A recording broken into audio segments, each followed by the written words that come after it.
भारतीय लोकतंत्र आज सिर्फ नेताओं को चुनने तक सीमित नहीं है, बल्कि इसके सुरक्षित और स्थिर बने रहने के लिए यह जरूरी है कि इसे घरेलू और विदेशी खतरों से बचाया जाए। आधुनिक डिजिटल युग में जहां सूचना तेजी से फैलती है, विदेशी शक्तियां अपने स्वार्थ के तहत भारत के लोकतंत्र और निर्णय प्रक्रिया को प्रभावित कर सकती है। विदेशी प्रभाव कई रूपों में दिखाई देता है। इसमें गुप्त वित्तीय सहायता से राजनीतिक हस्तक्षेप, फर्जी समाचार और ऑनलाइन गलत सूचना, विदेशी मीडिया का पक्षपाती नजरिया, विदेशी वित्त पोषित एनजीओ का नागरिक समाज में हस्तक्षेप और साइबर हमलों के माध्यम से डिजिटल बुनियादी ढांचे को नुकसान पहुंचाना शामिल है। फर्जी खबरें और ऑनलाइन प्रचार भारतीय जनता की सोच को प्रभावित कर सकते हैं और सामाजिक तनाव पैदा कर सकते हैं। सोशल मीडिया पर गलत सूचना का फैलाव विशेष रूप से खतरनाक है, क्योंकि भारत की बड़ी आबादी डिजिटल प्लेटफॉर्म से जुड़ी है और असत्य जानकारी तेजी से फैल सकती है। इसी तरह विदेशी मीडिया अक्सर अपने देश और राजनीतिक दृष्टिकोण के अनुसार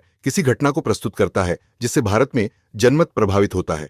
साइबर हमले भी लोकतंत्र के लिए गंभीर खतरा है, क्योंकि ई-मतदान, मतदाता डेटाबेस और सरकारी नेटवर्क को निशाना बनाया जा सकता है। भारत की कमजोरियों में विभाजित और असमान मीडिया, डिजिटल निर्भरता और सोशल मीडिया का अत्यधिक उपयोग शामिल है। यह स्थिति विदेशी हस्तक्षेप के लिए अवसर पैदा करती है। हाल के उदाहरणों में भारत पाकिस्तान युद्ध के दौरान डिजिटल माध्यमों और ऑनलाइन गलत सूचना अभियानों के जरिए जनमत प्रभावित होने की घटनाएं देखी गईं। भारत ने हाल ही में इन खतरों से निपटने के लिए कई कदम उठाए हैं।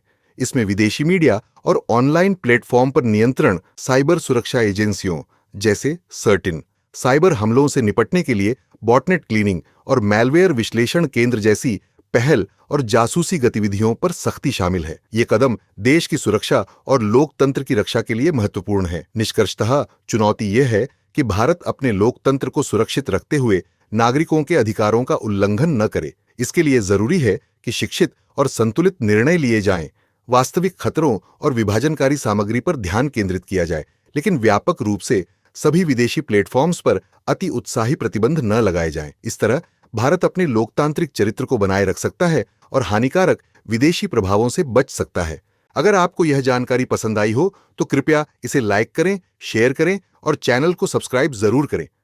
और जाते जाते इस प्रश्न का उत्तर कमेंट में बताइए। प्रश्न: आधुनिक लोकतंत्रों में विदेशी प्रभाव की प्रमुख विशेषता क्या है? ए, इसमें केवल सैन्य खतरे शामिल हैं। बी, यह हमेशा कानूनी और पारदर्शी है। सी, इसमें आख्यानों में गुप्त हेरफेर शामिल हो सकता है। डी, यह राजनयिक चैनलों तक सीमित है।